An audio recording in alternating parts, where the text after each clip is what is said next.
One of the first things that we want to understand is that when we're in a relationship with somebody who has a different attachment style, it's like they have a different rule book for love. So if you can imagine you and I sit down to play a board game and you have the rules for Scrabble and I have the rules for Monopoly, we're going to have some problems, even if we, mean well and like each other, right? But there's going to be all this unnecessary friction and confusion because we have different rules. This is episode number 607 with Thais Gibson. We're going to be talking about how anxious and avoidant people together can succeed in relationships. This is one of the most common pairings and one of the most challenging.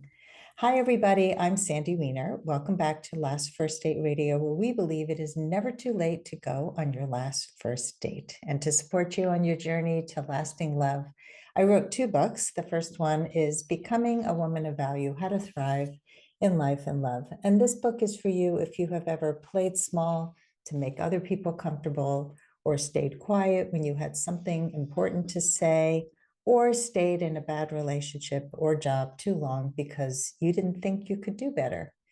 The second book is Choice Points in Dating. And I wrote this book to empower people to make healthier choices at every stage of dating and relationships. You can find both of these books on Amazon for Kindle or paperback. And Choice Points is now available as an audiobook on Audible. This week's tip on becoming a woman of value is step number 15, be a lifetime learner. This is one of the most sexy traits you can find in a partner. If somebody is a lifetime learner, that means that they are interested in always growing, they have a growth mindset. And if you are a lifetime learner and you attract a lifetime learner, you will have a relationship filled with growth. And so if there is any part in your life where you feel a little bit stale and you want to know more and you want to take that course or you want to grow in some way. So my challenge to you is to get out there and take that first step towards taking that course or learning something new. And before I bring Thais on, I want to invite you to join Your Last First Date. That is my Facebook group. We are a unique group in the field of dating and relationships because most of the groups out there for single women and single men are just a place for people to complain and really not get support. This is a group that has a positive support. So you can come and bring your challenges, and you will be supported by myself and my 7 amazing monitors. So join us there at Your Last First Date. And now for my guest, Dr. Thais Gibson. She's known for her work on attachment theory. She created Gibson Integrated Attachment Theory, which is an innovative framework uniting traditional attachment theory, developmental psychology insights, and subconscious reprogramming techniques.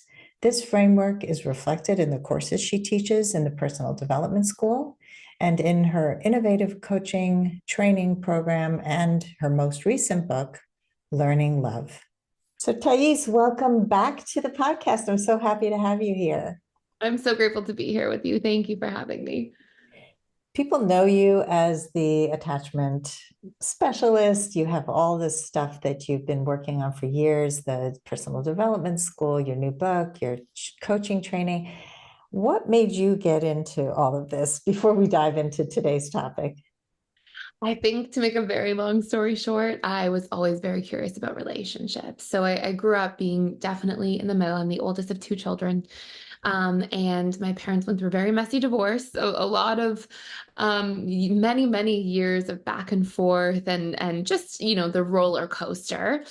And I was always sort of in the middle. I was always sort of, trying to check on one parent and check on the other and trying to sort of manage everybody's feelings and make sure my sister was okay. And, so I think from a very young age, also as a very sensitive person, I grew up with a lot of curiosity, a lot of wondering, why do things have to be like this? Why do they have to be so rocky and difficult when people care so much about each other on some level? So I grew up very curious about a lot of these things.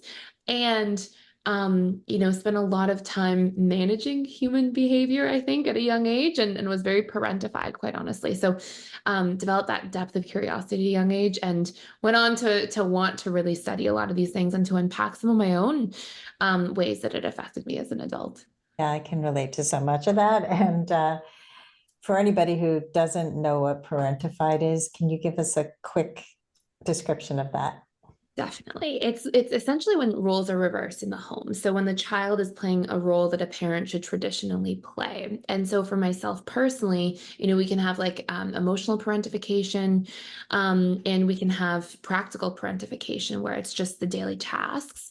The practical parentification can be, let's say there's a child in a home where the parent is an alcoholic, and so the child's cooking and cleaning and trying to bring the parent food, and they're really taking care of them in that practical way. But emotional parentification is when the child ends up managing and soothing the parent's emotions. And for myself, I didn't really have the practical parentification side much at all, but the emotional parentification side big time. So I was always trying to make sure that my parents, when they would cry or get angry, would feel better. I was trying to calm them down, sort of tell them that things would be okay, go back and forth after big arguments to sort of check on each of them. And so there was that emotional piece that was really big for myself personally. Yeah, which can be very draining and also not allow you to be the child that you need to be, and also be so much other focused, which I think happens so often when we are brought up in families with a lot of chaos or conflict. And it takes a lot of work to realize that we need to focus on ourselves first. I love how you said others focus. So I think for myself personally, that definitely conditioned a lot of enmeshment, to really be taking on other people's feelings, a lot of codependency, to be changing my decisions that I would make based on other people's emotions. And I think I grew up as somebody who didn't really know what their needs were, because I was so others focused, and somebody who really struggled to set boundaries. And the interesting thing for myself was that, and I think probably a lot of people will be able to relate to this, when I was parentified, it was obviously positively reinforced, so in my chaotic home where my parents were often busy dealing with their own dramas, for myself, when I would go nurture and take care of them, when they would kind of feel better, I would maybe get a hug, or I'd get, some appreciation. And so for myself, I actually think that became a strategy for love and connection at the same time, which made it particularly difficult to work my way out of that because it was conditioned to be something good for me. And so, definitely draining. I definitely had a strong absence of relationship to self growing up. And a lot of the work that I had to do, if I had to simplify it into one word, around boundaries, around breaking enmeshment and codependency, was learning the art of being able to take myself into consideration before making a decision. Because I would constantly compulsively just do what I felt like somebody needed, especially if they were in pain. And I actually went all the way through starting my practice for the first year or two, not really figuring that out yet. And I was working with people, and people would say, "This has helped me so much. Please, my brother can only see you at 9 p.m. on Friday evening. Will you be there?" And I would be like, "Yes, I will be there." And I would justify because, oh, because I'm good and I've done a lot of healing and a lot of work and I feel good, and this person's in pain, I should be dropping everything because that person's in more pain. And it took me a while to, even after doing a ton of healing, to realize that even though I'd improved on boundaries in some cases, I would still justify foregoing my own boundaries when people were in pain. And I realized, oh my goodness, this is like trauma reenactment from childhood. And I would, really work myself to the bone that way. So that was probably one of my last big healing lessons to learn, was actually being able to take myself into consideration before making these choices. I love that term, taking yourself into consideration. I often refer to that as not abandoning yourself. Yeah. And we have a tendency to do that. Like, we don't even realize that we're so tuned into somebody else's needs that we don't pay attention to our own. Boundaries were such a huge part of the work that I had to do as well. And when I first started my practice, I didn't end my sessions on time because I thought it was rude to stop somebody from talking. And it would go so far over, or like I couldn't look at a clock because that would be rude. I mean, I really Oh my had to goodness. learn a lot. And I also would absorb all of their stuff. Like, as a coach, my job is not to take on their problems, it's to help them come up with their own solution. and to get them there. And so now that doesn't happen at all. But I remember that was like such a big part of the growth. I relate to that so much. I would do the exact same thing. I would be like, I'm not going to look at the clock because they're speaking of something vulnerable. How dare I like move my attention away? And it's so interesting, all the little things that we do. And on one hand, like obviously it's coming from a really beautiful and like kind-natured place to really nurture and caretake and all these different things. But of course, as you know, if we do that for too long, then we can't caretake and show up properly because we're so out of whack and out of balance from overgiving and not having that ability to properly recharge. So Yeah. definitely, one thing I will say too is one of the things I'm so grateful for in this career path is that particularly I think when you're seeing clients, you have to really keep yourself like plugged into the work. You have to keep yourself in a place where you're balanced, where you have good boundaries because it requires so much of you. You're forced to take care of yourself at a higher standard. And you learn so much through other people and their experiences, even when you're in that role of counselor, coach, therapist. It's like you get to be in that space of recognizing your own patterns through other people. So I think there's this sort of rapid growth that takes place when you're in this type of career, which is really beautiful. It's so true. And it keeps you accountable because you want to be the role model for your clients. And so if you're not walking your talk, then you're not accountable and you're not in integrity. Let's get into the topic of today, which is attachment styles, and in particular, the avoidant and anxious patterns that we see so often. But let's first just talk about the key attachment styles and their impact on relationships. Yeah, so there's four different attachment styles for anybody who's not as familiar. And the first one is the securely attached style. The securely attached style generally grows up with a lot of approach-oriented behavior in childhood. So they get a lot of soothing when they cry. They get approach-oriented behavior towards their needs being expressed. And so they grow up to think it's safe for me to rely on other people. I'm worthy of love because they get love just for being and expressing who they are. And it's safe to get my needs met through other people. And so they build more trust and a deeper sense of self-worth.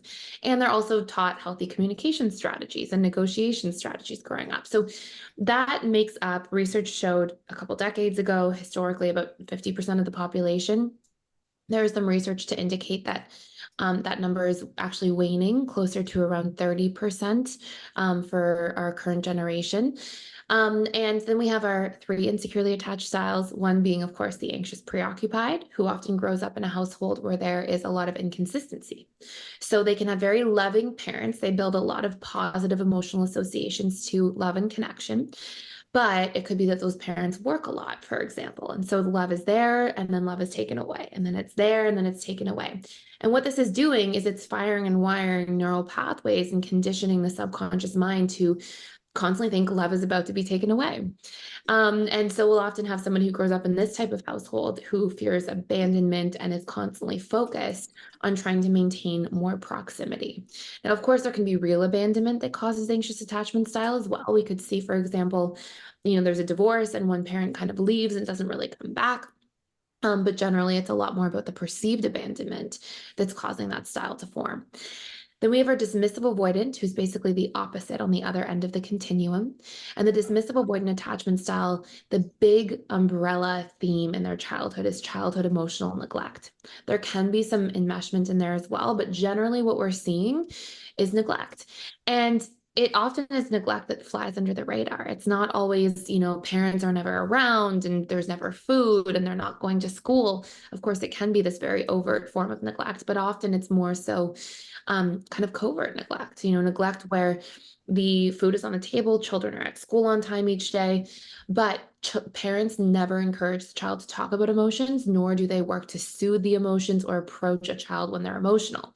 Instead, if a child is emotional, they may dismiss them, avoid them, or even shame them for their emotions. And so a child grows up to learn okay, this part of me is dysfunctional or defective. This part of me that wants that emotional connection and that's yearning for it is not worthy of it. And so there must be something wrong with me that this is happening. And they'll work to really repress and disconnect from anything that makes them feel too vulnerable, too emotional. And they associate that with being weak or defective. So we'll see these individuals as adults go into their adult lives and really try to avoid deeply attaching to people because they associate that with painful outcomes and experiences like they had in childhood. And then last but not least, we have the fearful avoidant attachment style who basically shares in the anxious and avoidant side. So fearful avoidants often grow up with a lot of chaos. That's sort of the big overarching theme in their childhood is chaos. And it can be the chaos of a lot of fighting, a really bad divorce. It can be the chaos of having a parent with a cluster B personality disorder. But essentially, there is a lot of you never know what you're going to get. And generally, we'll see that there can be really positive experiences in this family where there is a lot of love, there's a lot of care, but there are also usually really terrifying experiences in this family dynamic where, children are going like, is mom going to be kind today or mean or and an obvious sort of analogy or example, this isn't the only way that this would form, but an obvious example would be if there's a parent who's an alcoholic, where one day the parent comes home, they're in a good mood, they've had a few drinks, they're really kind and extra loving. Another day, the parents had way too many drinks, they're mean, they're cruel, they're harsh. Another day, the parents sobering up and they're kind. Another day, they're sobering up and they're going through, a withdrawal experience and they're really, grumpy again and critical. And so it's like you just never know what you're going to get. And the shoe is always about to drop. So fearful avoidance both tend to share in that anxious side of the attachment style, fearing abandonment, exclusion, and the avoidant side, fearing being too close, trapped, helpless, powerless, or vulnerable. As you're sharing, I'm sure people are going, I recognize this, I recognize that. And the beauty of this work, and I remember when I first came upon it, is like it helps you to understand how you got this way. It helps you to understand that you were raised a certain way, and it's not your fault that you were raised that way. We have certain coping mechanisms that help us survive childhood. And because of that, we also have certain coping mechanisms that are not so helpful as an adult trying to forge relationships. How can partners who have different styles navigate through relationships? I think one of the first things to realize is that, an attachment style is not a disorder, right? It's just a subconscious set of patterns that you basically learn to deal with childhood. We can put it that way, like you said, coping mechanisms. So if somebody's anxiously attached, usually they grow up in a home where there's a lot of that inconsistency. And a lot of times the anxious attachment style, some of their superpowers are that they're very charming and charismatic and friendly and sociable because they focus a lot of their time and energy and attention on trying to win people over so they can maintain that proximity and closeness. The avoidant attachment style, they tend to be a lot more independent, right? They tend to be a lot more in a space of being autonomous and freedom loving, and they tend to self-soothe because these are the ways that they learn to navigate and cope with childhood. So at a high level, I just want everybody to know first, it's not that you have a disorder, it's not a diagnosis, it's just a subconscious set of rules and patterns you learn to cope. And these patterns are not things that we're born with. They're things that can be rewired, reprogrammed, or reconditioned. They're all the same thing, just three different terms. And basically, one of the first things that we want to understand is that when we're in a relationship with somebody who has a different attachment style, it's like they have a different rule book for love. So if you can imagine you and I sit down to play a board game and you have the rules for Scrabble and I have the rules for Monopoly, we're going to have some problems, even if we, mean well and like each other, right? But there's going to be all this unnecessary friction and confusion because we have different rules. So I think the first step is we want to understand the other person's rules. And in doing this, it helps us to not take their behaviors so personally. So the anxious attachment style, they tend to obviously really personalize the dismissive avoidance behavior because when the dismissive avoidant pulls away, it triggers their core fears around being abandoned, alone, disliked, rejected. And in turn, what they tend to do is try to hold on tighter to the relationship when the person's pulling away. Well, with the dismissive avoidant, when somebody holds on tighter and comes too close, it makes them need to pull away more because they become afraid of feeling too vulnerable. And they also get afraid of being trapped and losing that autonomy. So, our first step is to really understand the wounds of each attachment style. And by understanding each other's core wounds, we realize, oh, their behaviors are from their own wounds and their own rules. They're not necessarily a depiction of how they feel about me in the relationship. I would say there's five other steps, but that is step one: is understand your rules and somebody else's rules or wounds in the relationship in terms of what is going to cause each person to pull away. Yeah, it's so important. I think people tend to focus more on themselves, like I'm being hurt, I feel abandoned, I'm going to get really clingy now or walk away. I see a lot of the avoidants who just say, "Okay, I'm done. We're done here." And so one thing that I've worked with clients, especially who are anxiously attached, that they speak about it as soon as they're in more of a relationship with this person, that they let them know what happens to them when these things go on. I would love to hear like a strategy for people who are in either side. How can they talk to their partners about all of this? Yeah, absolutely. So one of the steps is the communication piece. And Mhm. and that often comes after first us knowing our core wounds and triggers. So when we know, for example, that, as an anxious preoccupied, the big core wounds tend to be I'm going to be abandoned, I'm going to be alone, I'm going to be excluded, I'm not good enough. I'm going to be rejected or disliked, right? And you can see when an anxious preoccupied feels these things or believes that these things are happening, their whole body, lights up, right? With panic and distress, and they really get into like fight or flight mode. And so, what we have to be able to do is first work on those core wounds ourselves. That's a really important part of healing to become securely attached, but also to your point, get to that communication piece where we tell somebody, hey, these are my sensitivities in a relationship. And when these things are coming up for me, here's specifically what I need. And for an anxious preoccupied in particular, one of the things they tend to need is reassurance, certainty, or validation.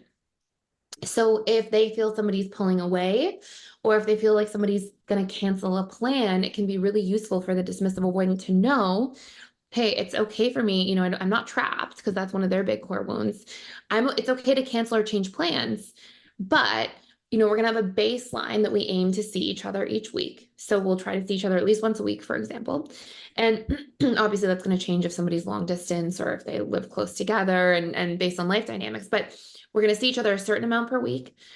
And if I do have to change plans, I'm going to reassure and give certainty. So I'm going to change the plans, but I'm going to say, you know what, I have to stay in. I'm not feeling well, or I'm really tired, but let's spend time together on Monday evening. And I just want to let you know we're in a good place. Everything's fine. So if we can actually learn what somebody needs when those triggers are happening, it allows each partner to be mindful of one another's triggers and de-escalate any potential challenges in the situation by doing this ahead of time. And on the flip side, when a dismissive avoidant feels triggered, often they're most triggered. One of the big things that triggers them by their anxious partner is the I am defective core wound. So they tend to, because of that neglect, have this deep inner wound, although they'll be very stoic about it, of being neglected, or of being defective, seeing that something's wrong with me, being judged, being criticized. And so, one thing we work really hard on with the anxious partner in the anxious avoidant trap is we get them to when they are going to communicate a need, make sure they're communicating in the positive because the framing will make a really big difference. So, for example, the anxious preoccupied loves to not speak of their needs because they're afraid that they're going to be too much and be abandoned. That can only go on for so long when they get upset or frustrated. And then they speak from a place of triggering, which usually looks like, you never spend enough time with me. You don't care about the relationship. Rather than, hey, I would love to spend more time together. I really miss you this week. Let's plan something fun to do this weekend. So when we can reframe to frame what our need is in the positive, it stops the dismissive avoidance big wound from being triggered where they're like feeling criticized. You never do this, you don't do that. which makes them feel defective, and that's when they shut down. So little communication strategies like that around understanding our core wounds and how to mitigate them go a very, very long way in this relationship. Yeah, for sure. Those are great tips too, because it goes back to what you said at the beginning of people understanding each other's rule books. If you're understanding that this person needs more of this, then you can give that to them without feeling threatened. And and then you talk about working on the core wounds. I mean, it's so important because we go there so quickly. These things will come up. They don't just go away. We learn how to deal with them. We learn quicker ways to deal with them. We recognize them when they come up, but it's not surprising that they surface again. And we can go right back to a traumatic time very easily if we're not feeling safe yet with somebody, especially. Absolutely. And so when we look at the core wounds, we can think of how they take place for us. And, they get conditioned into us through repetition and emotion. That's how conditioning really works. And it's how we form neural pathways, right? They fire and wire. So for anybody who's listening and is newer to this concept, what happens is whatever we're exposed to repeatedly that leaves an emotional imprint becomes a program. So if you, for example, grow up in a household where there's a lot of criticism, you might make it mean I'm not good enough. And then you come to believe this about yourself. When somebody criticizes you as an adult, it hits deeper because of this prior imprinting. Now, we all have this when we're insecurely attached. We all have these specific core wounds. And we're not born with them, right? These are not, we don't come out of the womb feeling afraid of being not good enough, right? These are things that happen through repetition and emotion over time. And so what we can do is not just, whenever we look at like the work to heal a relationship, there's two parts to it that make up interdependency, right? There's the part that says, I have to do my own work and my own healing. And that looks like I have to learn to meet my own needs. I have to learn to work through my own triggers. And I have to learn to set my own boundaries, right? But then there's also the part which is I have to share my triggers with my partner. I have to communicate my needs and allow them to meet them. And I can put myself in a position where I can lean on them and rely on them for that soothing as a result. So, there's these two aspects to it. And when it comes to the internal part, specific for each of the attachment styles, the anxious and the avoidant, it is extremely valuable to be able to make sure that we are reprogramming these core wounds. So there's a really easy tool I love to share with people. It's called autosuggestion. And it's a form of belief reprogramming based on principles of neuroplasticity and hypnotherapy. And basically, how it works is our conscious mind speaks language. Our subconscious mind speaks through emotion and through imagery. Now, nobody is consciously waking up saying, today I'm going to tell myself how I'm not good enough all day. Nobody's consciously choosing this. These are subconscious patterns. And it's also part of why, to your point, we feel like, oh, I think I'm fine. And then this thing comes up all of a sudden. It's because what's stored in our subconscious will be often dormant until there's a catalyst for it, until something pushes on it. So when you think of how this works, if I say, whatever you do, do not think of the chocolate chip cookie, like your conscious mind is like, do not, and understands that. But your subconscious, which is really the one running the show, visualizes the chocolate chip cookie and maybe even feels something about it. So that sounds good. So what happens is our subconscious speaks in emotion and imagery. Now our subconscious is where these wounds are stored. So we have to actually use our conscious mind to speak to our subconscious mind to reprogram these wounds. And when we use something like affirmations, it very much falls short, in my opinion, because affirmations are just language. I'm just using my conscious mind to speak to my conscious mind. But the problem is at the subconscious mind level. So in using auto suggestion, what we do is we pick what the wound is step one. So if it's not good enough, I am good enough. And we pick the opposite. Okay. So what's the wound? What's its opposite? Step one.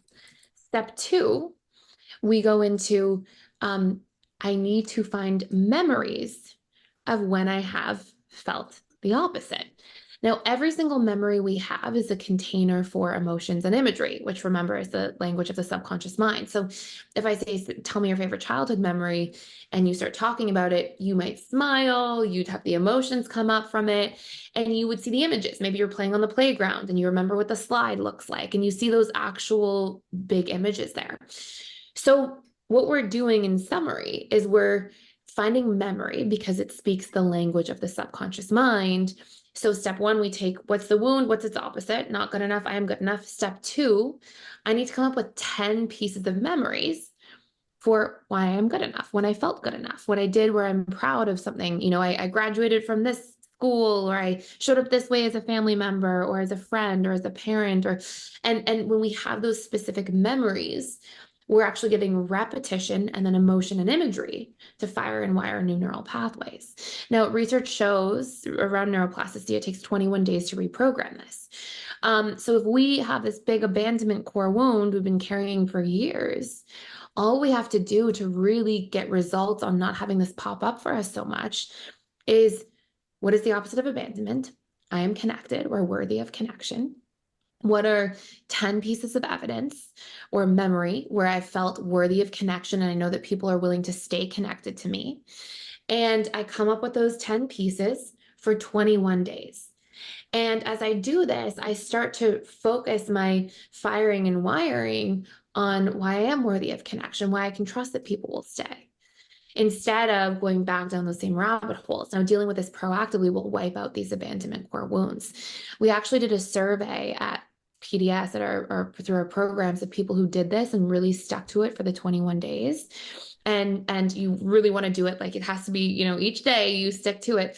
And 97.7% of people reported their core wounds were reprogrammed. And this is something I've personally done, and it's worked extremely well. But we can do this for these big things that we are suffering over and carrying with us. So we're reconditioning these things that got conditioned into us. And so that's a big one for anxious. And for dismissive avoidant, they want to be doing these things around their core wounds of being trapped, around being weak if they're vulnerable, around being defective or shameful, around being unsafe to open up, or around being incapable of doing relationships in a healthy way. That sounds awesome. So just to clarify, you take those memories. So for 21 days, are you just repeating the memories? Like, what do you do with those memories? Are you living them? Are you embodying them? Like, what do you do? Great question. So we're trying to leverage as much emotion and imagery as possible, because a lot more emotion will imprint a little bit quicker and more deeply. So it's part of how we encode things as well. So basically, we can do the same thing for 21 days. We can write it out. I've often had people like record it into their phones and listen back to themselves. But the idea is that you want to make sure you're as focused and present for it as possible. We don't want to just be intellectualizing it, like rereading the memories quickly while we're thinking about something else. We want to be, like you said, embodying it, really feeling about it, really visualizing those memories. And the more that we do that, that's helping to imprint the subconscious mind. Now, we can come up with new memories as much as possible, and that's one strategy. But I find that that can be very lengthy for people for 21 days, and it's much easier to just come up with 10 really good ones that you repeat back or listen back after recording. And the goal is to be as present as possible, so you're really feeling and seeing. And that's part of what's allowing that conditioning to actually reach the subconscious level of mind. Let's take a quick break to hear from our sponsors. This episode is brought to you by Amazon Music Unlimited. You can listen to over 70 million songs and thousands of playlists and stations. Plus, you can now stream your favorite podcasts, like Last First Date Radio.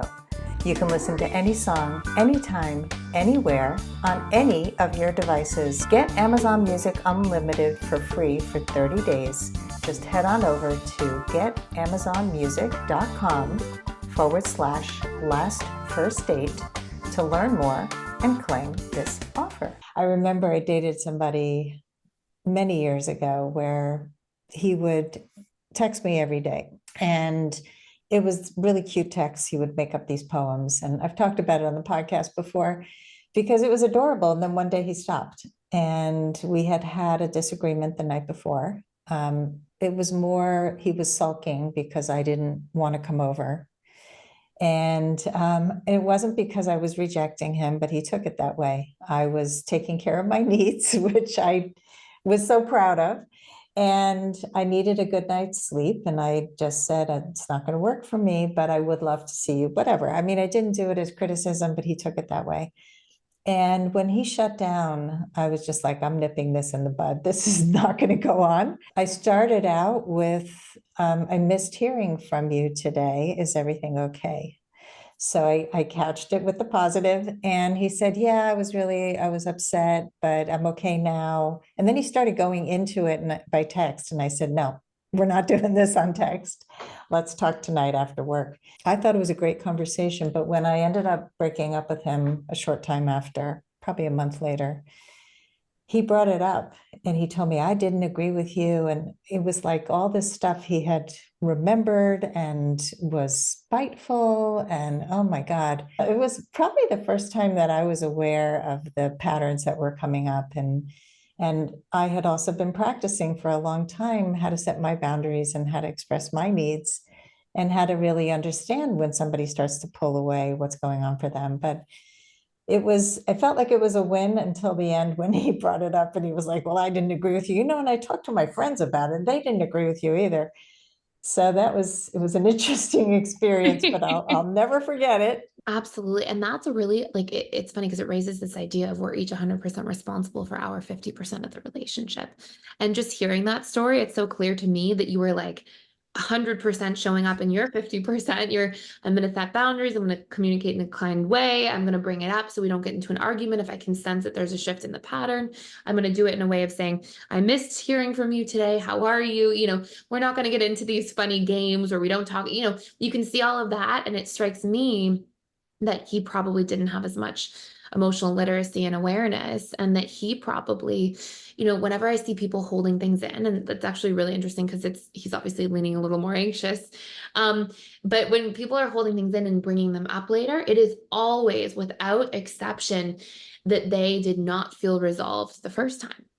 And so when people are going, oh yeah, 3 months later, my spouse still brings these things up, they say, 3 years ago you did this, or 3 months ago you didn't do that, or sometimes people will be like, oh, it's so annoying, why can't they leave the past in the past? And what I would always do when working with couples at the time is I would say, no, no, no, what this is actually symptomatic of is a lack of resolution the first time. And so let's go back, let's properly resolve it. And then what we would see is things would actually get set to rest.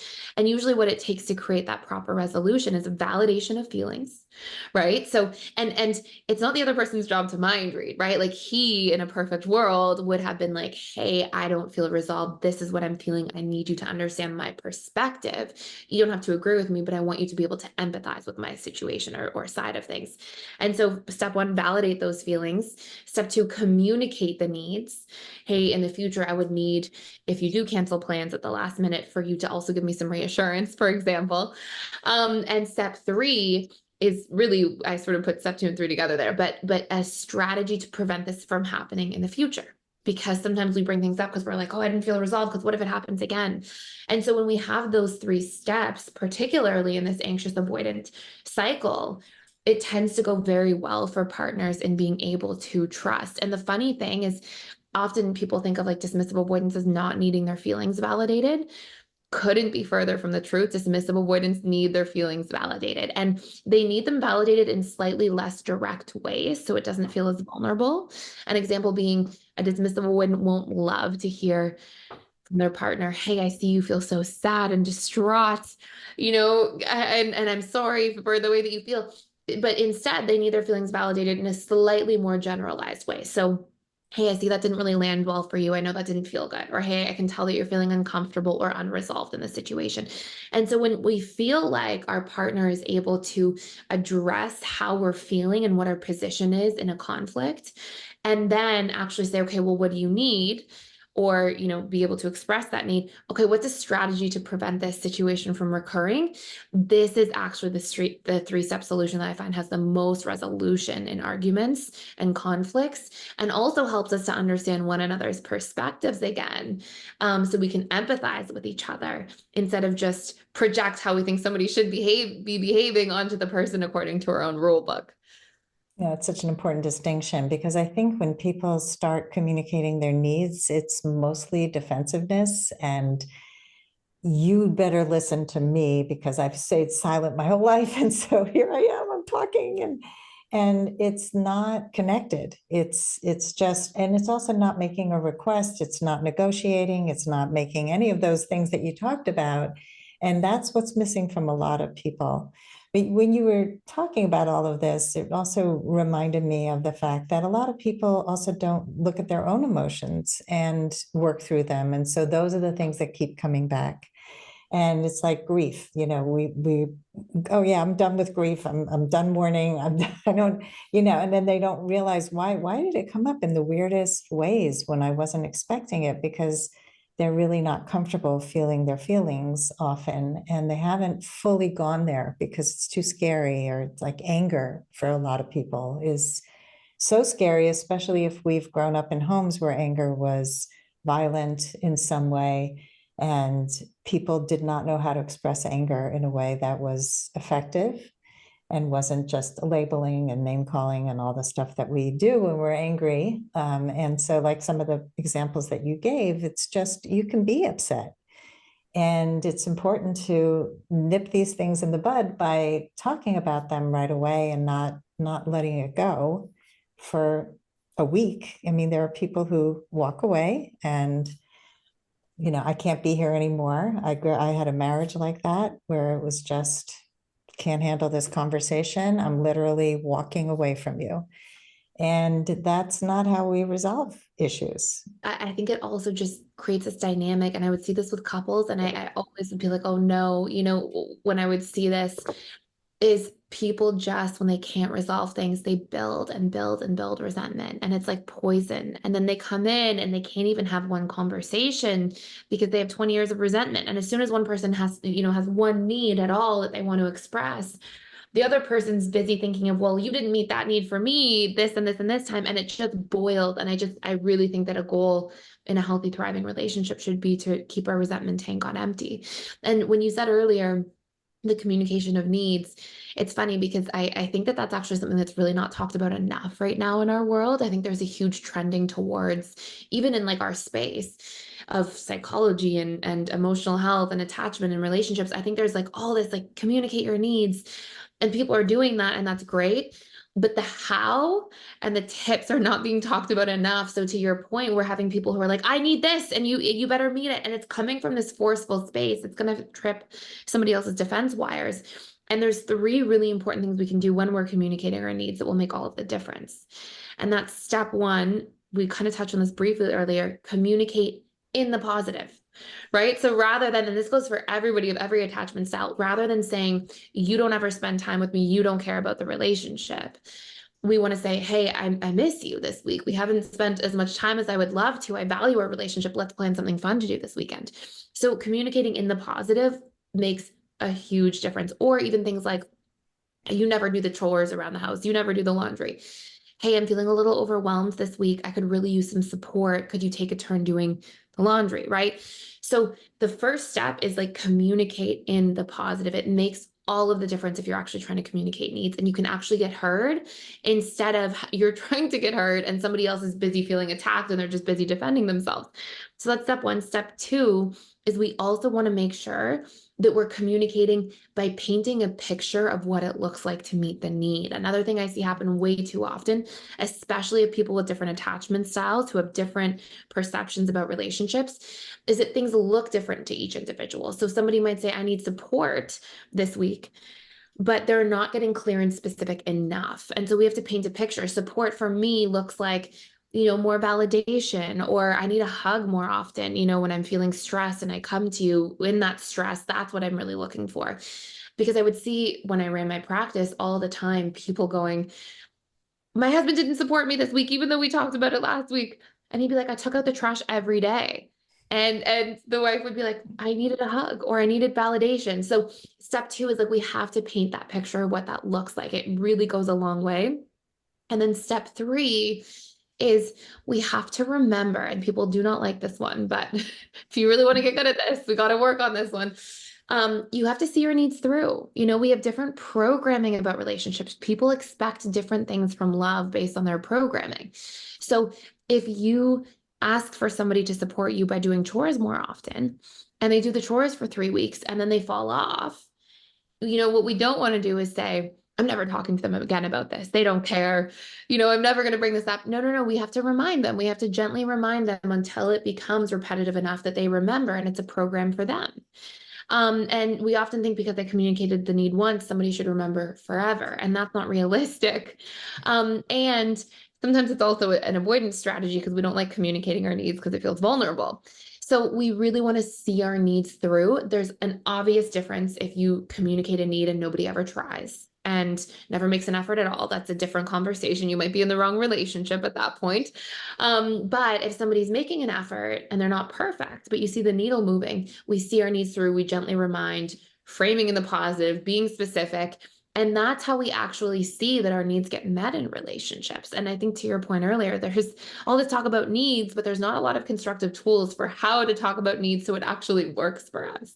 Yeah, these are great tips. I think that the same thing with boundaries. People set a boundary and then they think, oh, well, now they will always remember that I set this boundary, and they don't enforce the boundary, and then they give up. And the other thing I hear a lot is, well, that person isn't going to change, so I'm not even going to bother saying anything. And the other thing that I'm thinking of is there are a lot of neurodivergent people out there who just operate differently. And we have to understand them too, because a lot of partnerships today are with people who have different types of brains, and they may forget things, and it's not personal, but they could also learn some strategies to do better. And I think it's such a dance how we end up in these relationships and try to negotiate all these things.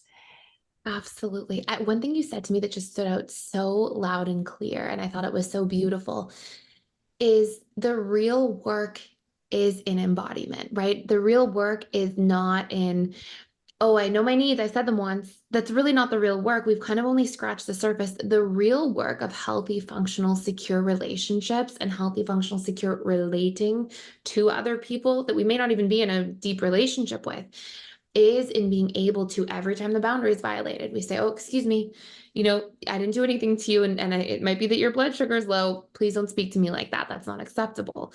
Or, the boss comes and does something and we show up and we embody the work each time. And each time we communicate the need, or each time we remind our partner, or each time we ask for that reassurance, hey, you canceled plans, if it's anxious avoidant trap. And it's okay for you to cancel plans, but I do need to know that we're in a good place and I need some certainty for when we're going to spend time together next. Like, it's in each of the conversations that we show up to do this that we're really embodying the communication of needs.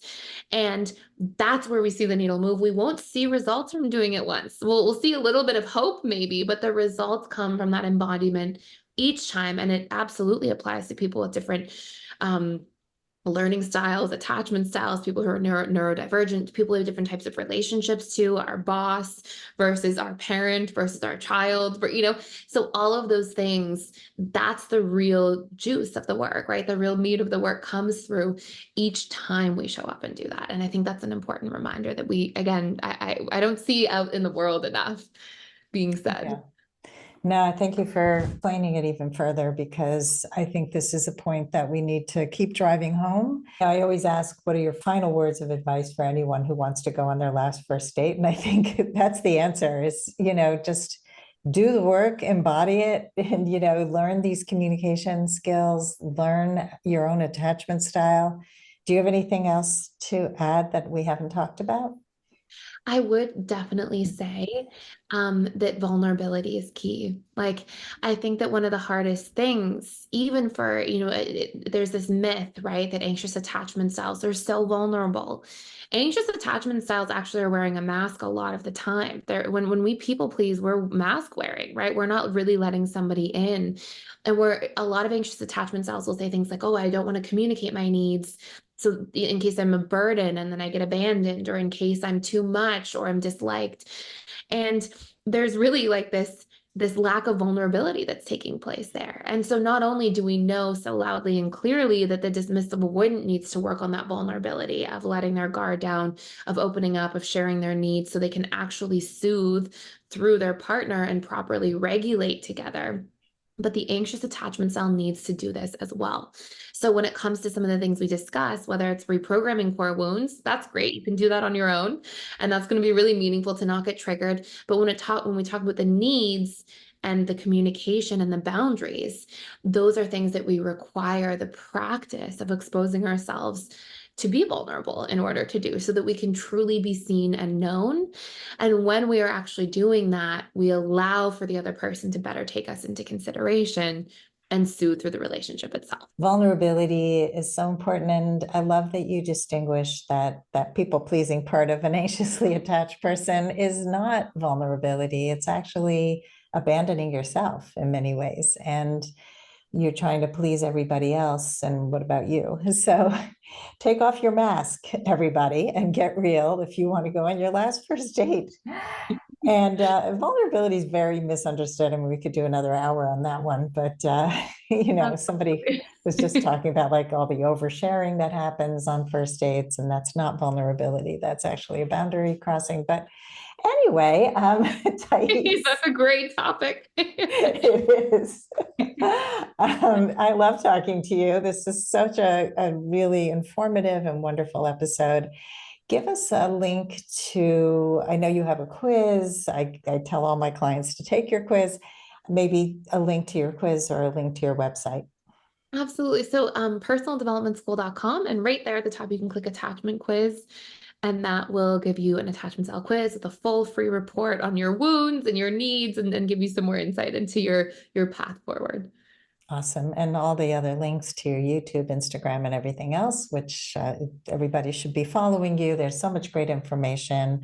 You are a font of knowledge on how to be healthy in this crazy world we live in. And the work is there for the taking. When people realize that they can do certain things, and you lay it out so clearly, they can improve all their relationships, starting with the relationship with themselves and then with everybody else in their lives. So thank you for the amazing work that you do, Thais. Thank you so much, and thank you for the amazing work you're doing. I love speaking with you as well, and thank you for having me. Thank you. And thanks everybody for listening. If you love our show, please give us a high rating on Apple Podcasts. Follow the show, share it with your friends. We're on every single platform out there for podcasts. And as always, here's to your last first date.